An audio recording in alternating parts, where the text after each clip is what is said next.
Anderson County. This is Councilman Brett Sanders recapping February the 1st, 2022's council meeting. We had 5 third readings today.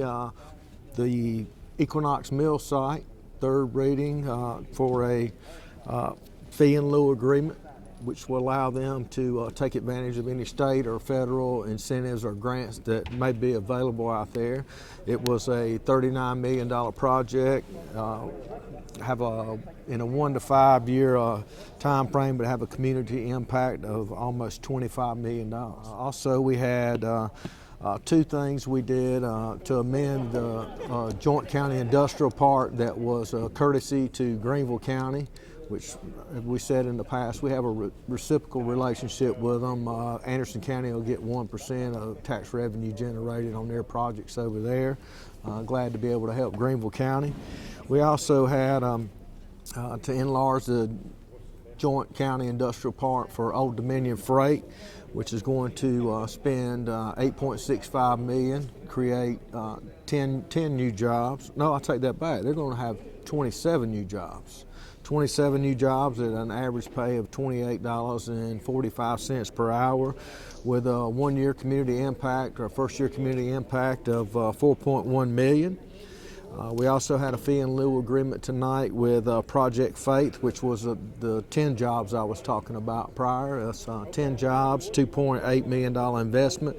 It's a local family-owned business here in town. Glad to see them expanding. It'll have a $5 million first year community impact on Anderson County. We also tonight, final third reading thing that we covered tonight was the redistricting of the council districts, and that's done so that with the growth in certain areas that really basically it kind of averages out to about 29 to 30,000 citizens per council district. So third reading, that was done. Some people stayed the same, some lost a few areas, some gained some areas. So that was complete. Also tonight for second reading, we had an amendment to increase the Joint County Industrial Park, another project for Greenville County that we were glad to be able to assist them with.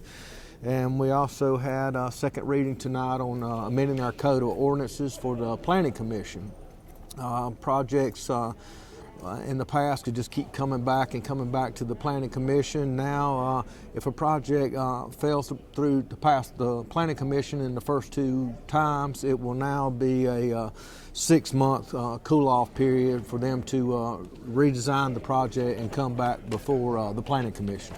Also, tonight, first reading, we had a amendment to the Code of Ordinances for the Planning Commission for approval of certain dwelling units. It used to be with 100 parking spaces or less, it did not have to go before the Planning Commission, and now it is really, that was kind of a title-only reading. It's going to be a work in progress that we're going to address, I'm sure, in a committee format and with the county attorney to try to reduce that down to 14 or more units, which each one is allowed 2 parking spaces. So anything greater than 14 or greater would have to go before the Planning Commission for approval.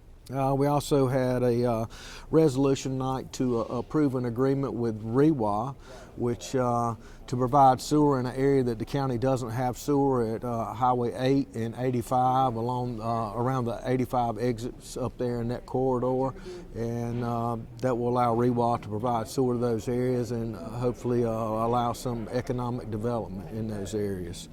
And then we had some just normal stuff. We had some bid approval on some sewer projects that actually came before the Planning Committee that was done through government funding, ARPA money, and also a bid to repair some roof damage on 1428, the old TTI building where the county has county offices in now.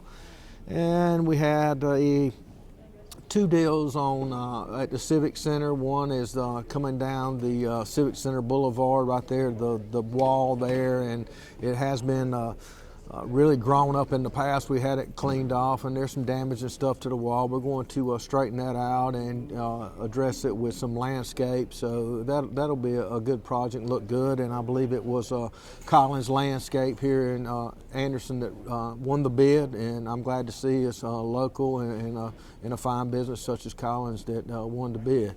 Also, there was a bid on the property adjacent to the old courthouse, the back side of the courthouse that's fenced in now.